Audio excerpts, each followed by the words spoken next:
Hey everyone, Tim here. I wanted to do a deep dive video regarding changes that I wanted to see for Summoner in next expansion, Endwalker.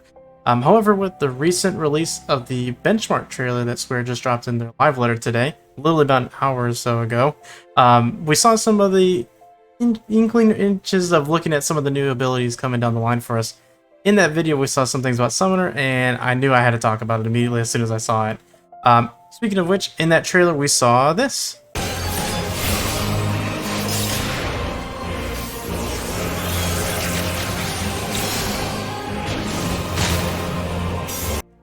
Now, obviously, this is just an early development of the benchmark trailer. There's still plenty of things that are going to be changed in the game, so this is subject to change, so we have to kind of take this as a grain of salt. But that being said, looking at it here, it does look like the Summoner is using Ifrit's Crimson Cyclone ability, but instead of it being cast from Ifrit, it's being cast from the Summoner itself. It also makes the Summoner dash into melee range to execute that ability, so I guess the Summoners kind of have a dash now. Kind of cool, but it's a little bit interesting. We'll kind of go from there on that. So back when I was predicting my job predictions that I wanted to see for Endwalker before it was even announced, I made a comment about summoners needing to be changed. They are at kind of like a tipping point, and they're actually at a point where pet ghosting is a big problem in the current iteration of the game. I can't tell you how many times where I'll use the same opener rotation multiple times, and devotion or another part of the pet ability will not activate at the right time, or it'll activate at a different time. It's kind of hit or miss. It really just depends.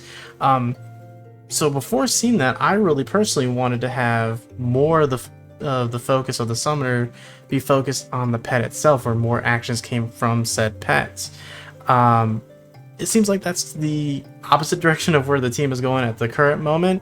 Current iteration looks like we're kind of taking those abilities from the pets and applying them to the summoner. It's almost like the summoner is being imbued with the pet's ability.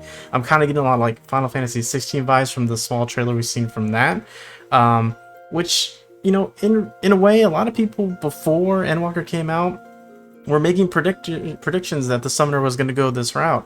I was a little hesitant to join that prediction wagon because the Reaper, after seeing the Reaper trailer, reveal trailer at the FanFest, the avatar kind of functions in the similar fashion. So it kind of pulled me back. It's like there might be a little bit of a homogenistic viewpoints there on both those classes. But hey, this does seem like it will fix the pet ghosting issues for the job, which is a positive overall. A little sad that my side won't go, but hey, maybe things will change down the road. So speaking on the other Aggies, I'll just kind of throw out some predictions on that. I kind of think that Gruda won't really change too much. I think her abilities that will be imbued by the summoner will act pretty much the same. They'll be from range. They'll just be more like conal attacks, or the AoE will be you just place it down, kind of like how we used to place Shadow Flare down before. Titan Aggie is still kind of an interesting one for me. I don't really know what they want to do with Titan Aggie at the moment. So I'll be curious to see what we do with that, but I think all those will be melee-ish base attacks, so I'm assuming that there'll be maybe some more dashes potentially in the face. Me personally, I would like to actually see them use Titan where it's just completely it's all shielding, where like one of them's like a personal shield to yourself, and maybe another one's like a small shield to like the entire party. I think that'd be kind of cool, but or like the summoner can kind of swap them out on like niche scenarios, so that's something that I'd like to see. Speaking in regards to like the Demi summons, Demi Bahamut, I think it'd be interesting to see what they do with Wormwave, the Bahamut auto attack. I think instead of it being, you know, you casting runes, it'll be, I'm assuming if you have Bahamut out, you just automatically get Wormwave as an ability, and it just comes straight from the summoner and you just kind of spam it. You know, we'll see where that goes, and I'm assuming Akmorn will be the same. I don't really see any difference changing with that, except for the Wormwave part of it. Phoenix, I just see zero changes coming from Phoenix. Phoenix is in a good stance right now. Both its the Firebird stance and everything is really good, and it kind of flows really well with the combat, so I don't really see any issues there. I'm still holding hope out for more summoner spells in Endwalker. I'm pretty sure we're going to get a couple more new abilities.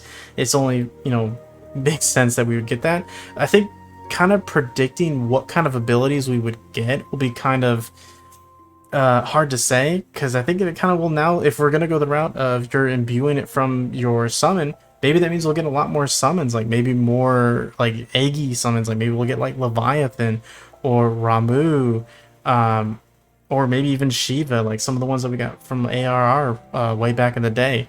I'm also kind of holding out for another demi summon. I'd love to still see Alexander. That's kind of the one I threw out before, using maybe some time magic spells and whatnot. So I definitely want to see those down the road. But I guess for now we really will just have to wait. So I just wanted to make this quick video regarding, what are my thoughts on from what we're seeing just briefly in the trailer that was just dropped today for the benchmark trailer.